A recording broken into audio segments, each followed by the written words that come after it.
My life as a mailman was comforting, predictable, until an impossible letter arrived with no address or stamp, forcing me onto a hidden route where the mail delivered me.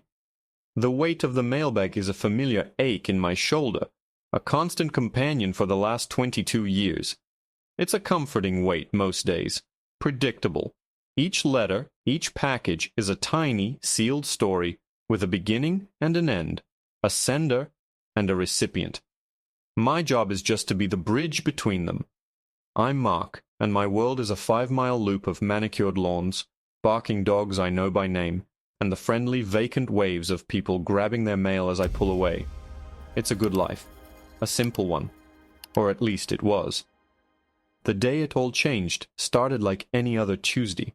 The sun was a warm blanket over the quiet streets of Northwood Creek.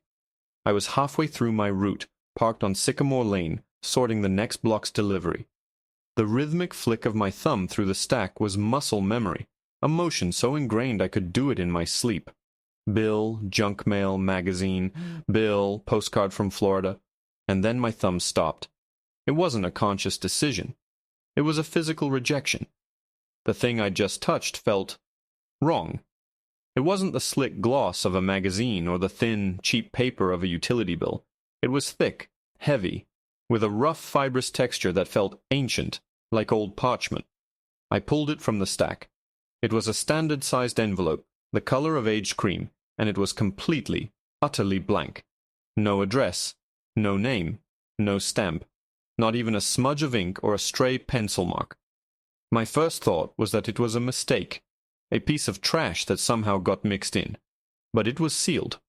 A clean, unbroken wax seal on the back, pressed with an insignia I couldn't make out, a tangle of what looked like roots or branches. A letter can't get into the postal system without a stamp and an address. It's impossible. It would be filtered out at the first sorting facility. It shouldn't have been in my truck, shouldn't have been in my state, and it definitely shouldn't have been in my hands. I held it up to the light filtering through my windshield. I could see the dark shape of a folded paper inside, but nothing else. I turned it over and over. The silence in my truck suddenly felt heavy. The familiar chirping of sparrows in Mrs. Gable's bird feeder sounded distant and strange. A low, humming dread began to curl in my stomach. This thing felt like a violation of the natural order of my world. My world was one of rules, of zip codes and postage rates. This letter obeyed none of them. The protocol is clear. Any undeliverable mail goes to the Mail Recovery Center, the dead letter office. It's a simple, bureaucratic end for lost stories. I should have tossed it in the designated bin without a second thought. And I tried. I really did. I held it over the gray plastic tub, but my fingers wouldn't let go. It was like the letter had its own gravity, a silent pull that my curiosity was too weak to resist. Who sealed a letter with wax anymore? And how did it get into a sealed tray of sorted mail? I thought about my co-workers back at the depot. Jerry was a known prankster, but this was too elaborate for him. This felt different, serious. For the rest of the day, the letter sat on my dashboard, a silent, blank accusation. Every time I glanced at it, the knot in my gut tightened. I delivered the rest of my mail on autopilot. I waved to Mr. Henderson. I slipped a treat to Brutus, the golden retriever. I navigated the tricycle left in the middle of the sidewalk on Elm Street. All the familiar motions of my day, but my mind was a million miles away, fixated on that impossible envelope. When my shift ended, I still hadn't put it in the dead letter bin. As I cleared out my truck, I hesitated. Then, in a move I still can't explain, I slipped the letter into my own lunchbox and took it home. It felt like smuggling contraband, a secret I was already complicit in just by possessing it. My house was empty, just as I'd left it that morning. The quiet that usually welcomed me felt different tonight. It felt like a held breath. I put my keys in the bowl by the door, placed my lunchbox on the kitchen counter, and just stared at it. I made dinner. I watched the news. I tried to pretend it was just another Tuesday, but the presence of that letter in the other room was a weight on the entire house. It was a question mark hanging in the air, and I knew I wouldn't be able to rest until I had an answer. Finally, I couldn't take it anymore. I walked into the kitchen, retrieved the letter, and sat down at my small pine table. The evening light was fading, casting long shadows across the floor. My hands trembled slightly as I picked at the wax seal. It was brittle, and it crumbled under my thumbnail with a dry snap, releasing a faint, musty smell of old paper and something else, something vaguely sweet, like dry rot and pressed flowers. I unfolded the single sheet of paper inside. The handwriting was elegant, a spidery yet precise script in faded black ink. There was no salutation, no "Dear anyone." It just began. My breath hitched. The first line described a mailman. "He is a man of routine," it read. "For 22 years he has walked the same paths, a comforting ghost in the lives of strangers. He has a small crescent-shaped scar above his left eyebrow from a childhood fall from a sycamore tree." My hand flew to my face, my finger tracing the familiar faded scar. My heart began to hammer against my ribs. I've never told anyone how I got that scar. Not a soul. I continued reading, my eyes scanning the page with a growing sense of panic. The letter described my day. It described the sunny morning, the weight of the bag, the sorting of the mail on Sycamore Lane. It described the exact moment my thumb stopped on a strange cream-colored envelope. It described my confusion, my internal debate, my decision to break protocol and smuggle the letter home in my lunchbox. It described me making my dinner, watching the news, and finally sitting down at this very table, under the dimming kitchen light. I was reading my own immediate past, a story written by someone who had watched every move, heard every thought. The ink on the page was dry, ancient-looking, but the events it described had happened just moments ago. My mind was screaming, trying to find a rational explanation, a prank, a hallucination, but my gut knew better. This was real. A cold sweat slicked my skin. I read on, the spidery script detailing how my hands were starting to shake, how a single bead of sweat was tracing a cold path down my temple, how my breathing was becoming shallow and quick. It was all happening, exactly as the letter said, as I was reading it. I was a puppet, and this letter was pulling my strings. My eyes darted to the final line, the last sentence on the page, written in the same calm, terrible script. It read, "Now he looks up from the page." My head snapped up, a puppet on a string. The muscles in my neck moved before my brain could even process the command. I looked up from the page. My own kitchen stared back at me, silent and empty. The refrigerator hummed its low, monotonous tune. The clock on the wall ticked, each second a tiny hammer blow against the stillness. There was nothing, no one, no face in the window, no shadow in the corner, no sound of creaking floorboards upstairs. And that was 1,000 times more terrifying than if there had been. A choked sob escaped my lips, a ragged, ugly sound. If someone was in the house, I could fight them, I could run, I could call the police, but this was an invasion of a different kind. It wasn't in my house, it was in my head. The writer of this letter wasn't just watching me, they were narrating me. They knew the scar from the sycamore tree. They knew what I had for dinner. They knew I was about to look up. My own actions felt second-hand, as if I were merely performing a script I'd been handed. I scrambled back from the table, my chair screeching against the linoleum. The letter lay there innocuous, a single sheet of cream-colored paper on the pine wood. It felt like a snake poised to strike. I had to get away from it. I backed out of the kitchen, my eyes locked on the letter, and fled upstairs. I slammed my bedroom door and leaned against it, my body trembling uncontrollably. My heart was a wild bird trapped in my ribs, beating itself senseless. Who could do this? How could they do this? I ran through the possibilities, each more insane than the last. Hidden cameras, microphones. Was this some elaborate, cruel reality show? I tore my bedroom apart.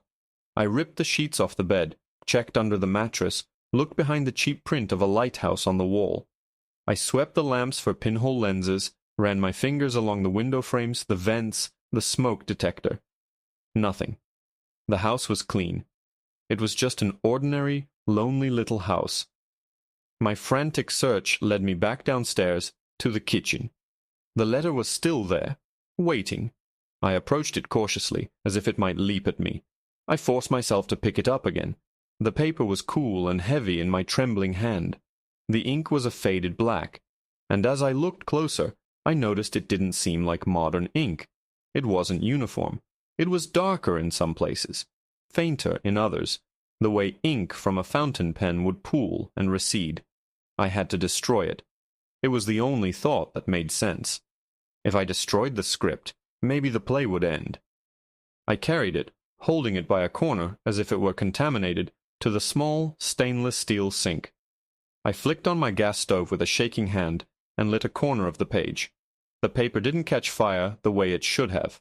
There was no bright orange flame, no immediate curling and blackening. Instead, a slow, reluctant ember of deep red began to crawl along the edge. A thin, sickly sweet smoke, like burning sugar and dust, coiled into the air. It didn't burn with heat. It felt like it was simply unmaking itself, dissolving into smoke and a brittle, gray ash that flaked into the sink. The elegant script held its form until the very last second, a ghost of words against the red glow before crumbling into nothing. When it was gone, I stood there for a long time, breathing heavily, the strange smell clinging to the air. I expected to feel relief, a sense of liberation. I didn't. The feeling of being watched, of being known, hadn't vanished with the letter. It had soaked into the walls, into the very air I was breathing. I hadn't destroyed the source. I had only destroyed the message. I didn't sleep that night. Every creak of the old house was the sound of a footstep. Every whisper of wind against the glass was a voice. I sat in my armchair in the dark, watching the streetlights paint sterile yellow bars across my living room floor, and I waited for morning. Going to work felt like walking into a trap. But what choice did I have? I couldn't call in sick. What would I say? "I'm sorry, I can't come in today. I'm being haunted by an omniscient letter." They'd send a medic, not a substitute carrier.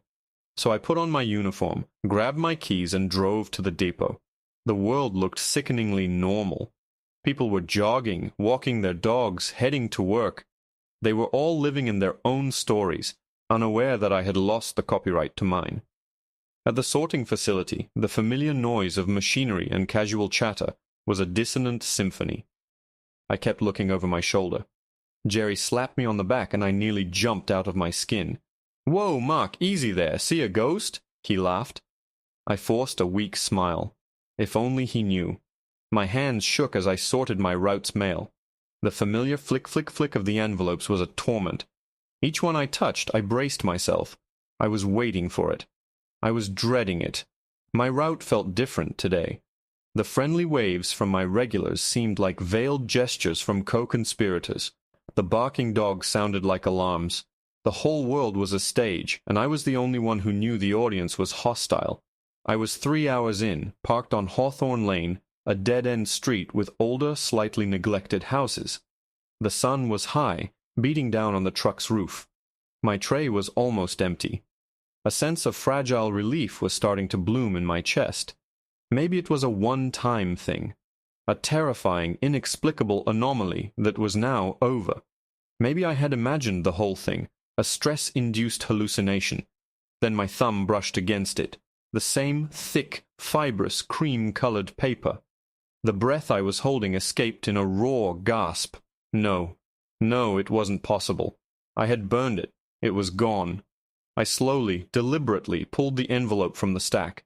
It was identical to the first. Blank. No address. No stamp. On the back, the same intricate wax seal, like a knot of tangled roots. My heart wasn't hammering now.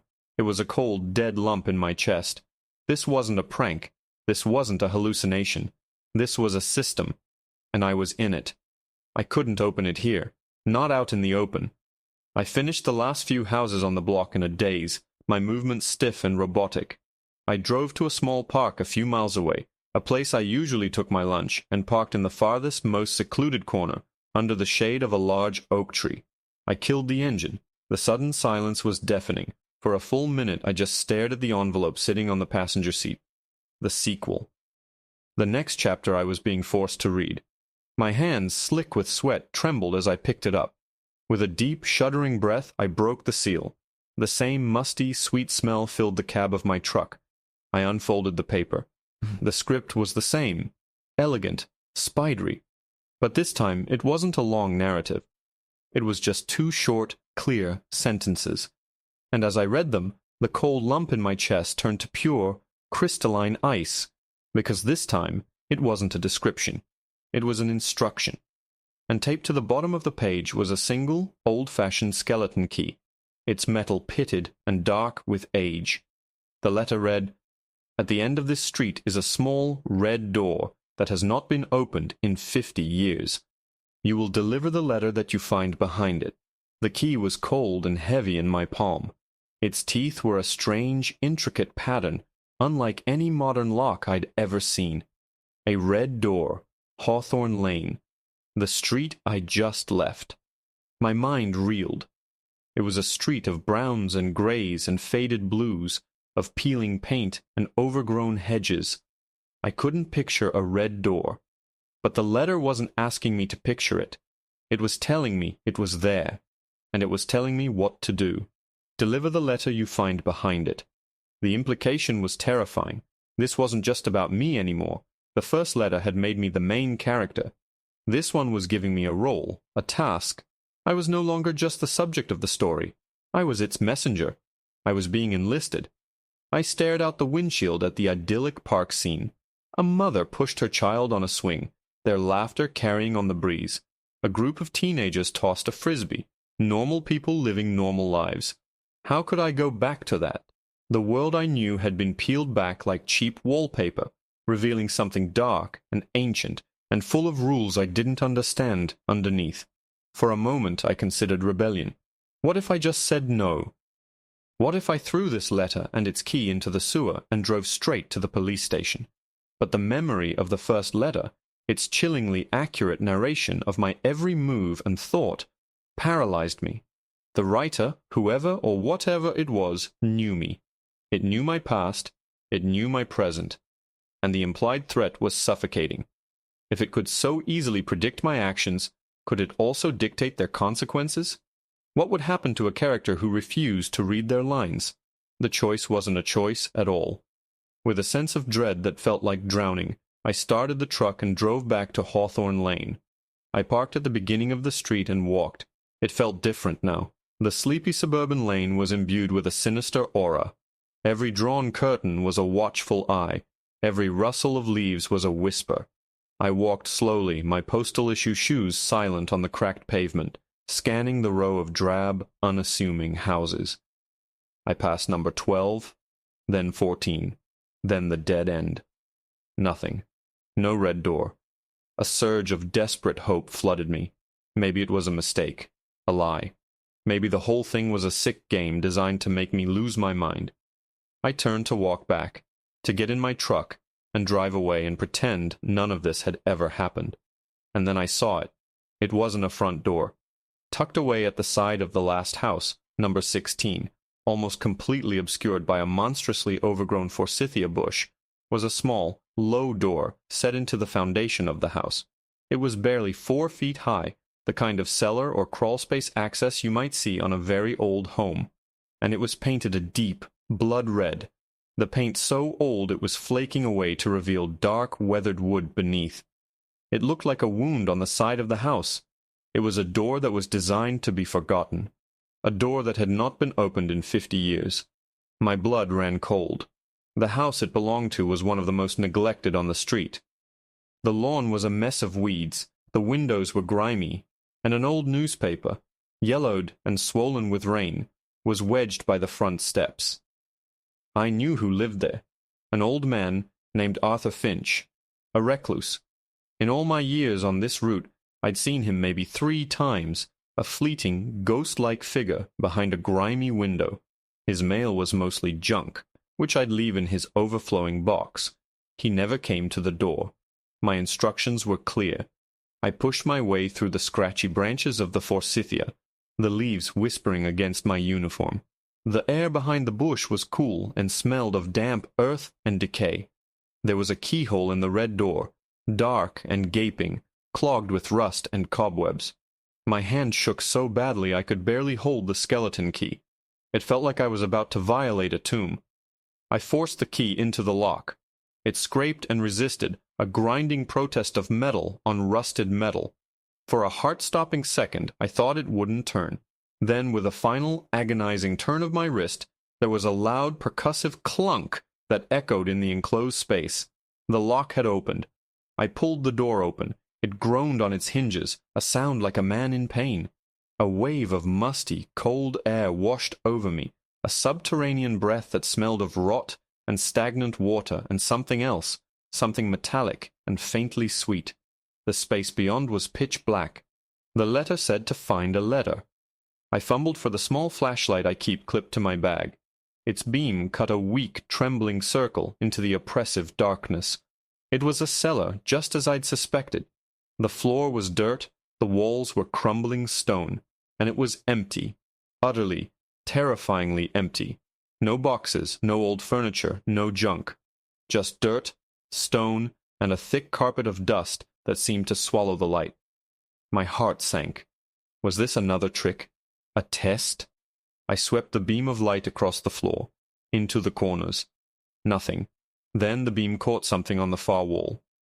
A small wooden shelf, barely more than a plank, mounted on the stone, and sitting on that shelf, alone in the vast emptiness, was a single, cream-colored envelope. It looked identical to the ones I had received. My hand was slick with sweat as I reached into the darkness and took it. This one, however, was not blank. In the same elegant, spidery script, a name and address were written on the front. It was addressed to Arthur Finch, the man who lived in this very house. The address was 16 Hawthorne Lane.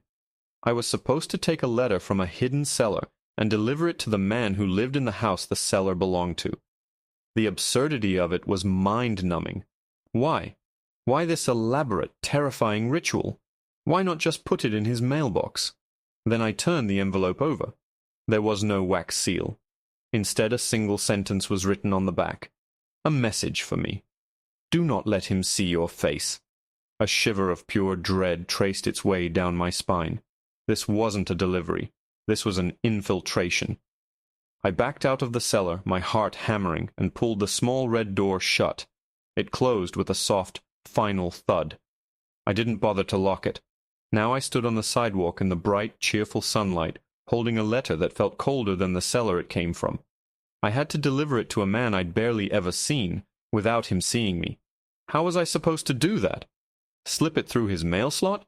But the instruction felt more specific than that. It felt personal. I walked up the cracked concrete path to the front door. The mailbox was, as usual, overflowing. I could just add this one to the pile. It would be the professional, logical thing to do. But I knew, with a certainty that chilled me to the bone, that wasn't what I was supposed to do. The ritual wasn't complete.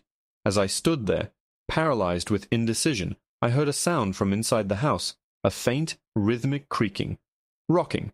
The sound of a rocking chair on old floorboards. He was in there. He was home. My eyes fell on the mail slot in the front door. It was brass, tarnished with age. I could slip it through. I would never have to see him, and he would never have to see me. It felt like the only way. I took a deep breath, knelt down, and pushed the cream-colored envelope through the slot. It didn't drop. The letter stopped, held fast. My first thought was that the slot was jammed. I pushed again, harder. It didn't budge. My blood turned to ice. It wasn't jammed. Someone on the other side was holding it. A hand had shot out and caught the letter as it came through. And now it wasn't letting go. I was connected to the recluse inside, tethered by a single sheet of paper. I tried to pull it back, but the grip on the other side was like iron. A silent, terrifying tug of war began. Me, kneeling on the welcome mat in the bright sun, and the unseen hand in the darkness of the house. Then a low voice, dry and raspy, like autumn leaves skittering across pavement, whispered through the brass slot. It was not a question. It was a statement of dreadful certainty.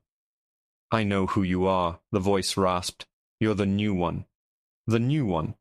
The words, thin and dry, hung in the air between us, more chilling than a scream.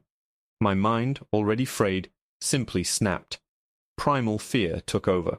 I let go of the letter as if it had burst into flames, scrambling backward off the porch, tripping over my own feet and landing hard on the overgrown lawn. I didn't wait to see if the door would open. I just ran. I sprinted down the street, the mailbag bouncing wildly against my hip, a frantic, clumsy escape. I didn't look back. I threw the rest of the day's mail into a relay box, an unforgivable breach of protocol, and drove. I had no destination. I just drove, winding through the quiet suburban streets, my knuckles white on the steering wheel. The new one. What did that mean? New what? New mailman? No, the word was loaded with something more. It implied a predecessor. It implied a role, a position that someone else had held before me, a position I had just been drafted into. The whole system was a relay, a message, carried by a messenger, delivered to a recipient. But what was the message? And who was the original sender? My thoughts circled back to the wax seal, the tangle of roots, and Arthur Finch, the recluse, waiting in the dark for a letter I was forced to retrieve from his own cellar. He wasn't a victim of this. He was a part of it. He was expecting me. I drove until the sun began to dip below the horizon, painting the sky in strokes of orange and purple. The panic began to subside, replaced by a cold, hard clarity. I couldn't run. The writer of the letters knew where I lived, knew my past, knew what I was thinking. Running would just be another sentence in tomorrow's letter. The frightened mailman drove aimlessly for hours, it would read. No, the only way out was through. I had to go back. I had to understand. When I pulled onto Hawthorne Lane again, the street was draped in the long shadows of twilight. Number 16 looked even more menacing in the dying light. I walked up to the front door, my heart a slow, heavy drum in my chest. This time I didn't hesitate. I knocked. The sound echoed, loud and definitive, in the quiet street. For a long moment there was only silence. The rhythmic creaking of the rocking chair had stopped. I was about to knock again when I heard the slow, deliberate scrape of multiple bolts being drawn back. The door opened a few inches, held by a thick brass chain, and an eye appeared in the gap. It was a pale, watery blue eye, clouded with age, swimming in a web of wrinkles. "You came back," the same dry, raspy voice said. It wasn't a question. "Who are you?" I asked, my own voice tight and strained. "What's happening to me?" The eye blinked slowly. "You're the messenger now. I was the messenger before you." The world tilted on its axis. You were a mailman?" A dry, rattling sound that might have been a laugh came from the darkness behind the door.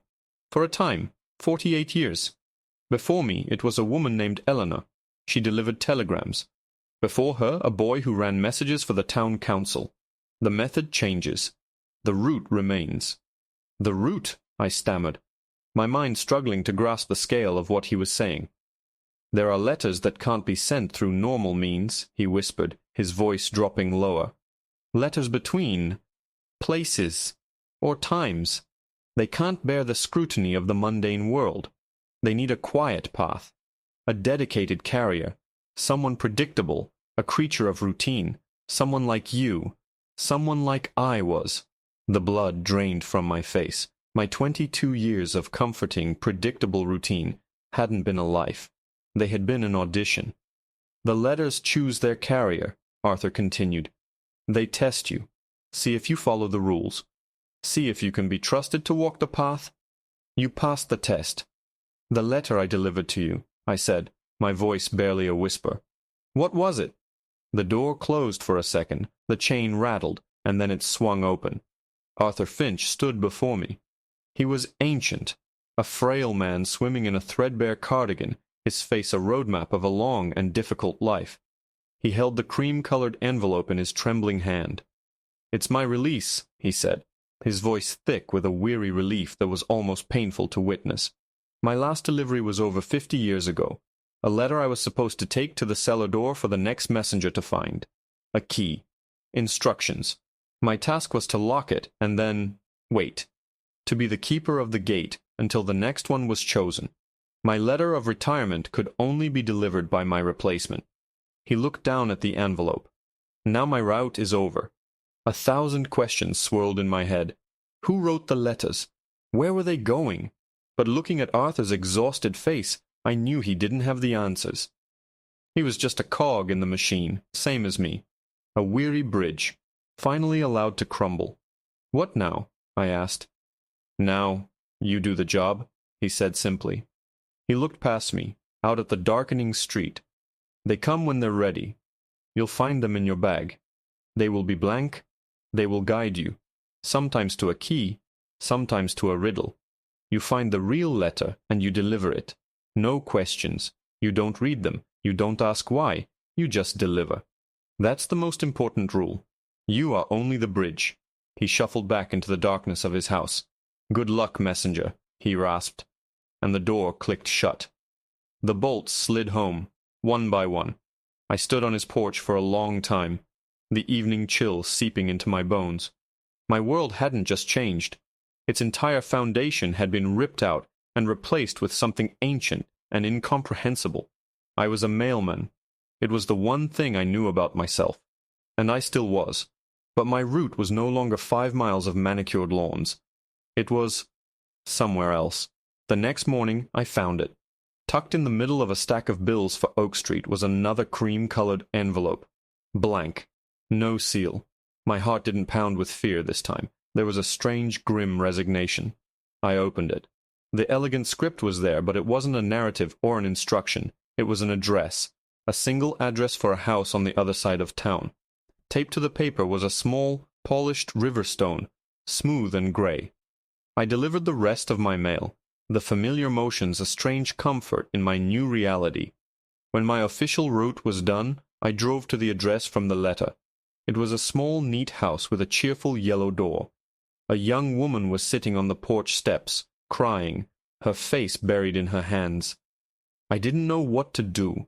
The letter had given me no instructions. I was just a bridge. I walked up her path, my heart aching for her unknown grief. I stopped in front of her. She looked up, her eyes red and swollen. "I'm sorry," I said, my voice quiet. "I think this is for you." I held out the smooth gray stone. Her eyes widened. A strangled sob escaped her lips. She reached out with a trembling hand and took it. She closed her fingers around it, holding it to her chest like a precious jewel. "My brother," she whispered, her voice breaking. "We used to collect these at the river when we were kids. He passed away this morning. I just wanted one more sign from him." She looked at me, her gaze filled with a tearful, desperate gratitude that pierced me to the core. "Thank you," she breathed. "Thank you." I just nodded, unable to speak, and walked away. I am Mark. I'm a mailman. My job is to be the bridge. I carry letters between worlds, between times, between a grieving sister and a brother's last memory. I don't know who writes them. I don't know how it works. But I know my route now. It's no longer a simple loop.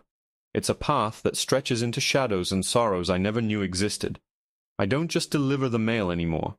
I deliver hope and closure, and sometimes just a smooth gray stone. And I no longer regret opening that first letter, because some stories are not meant to be sealed. They're meant to be delivered.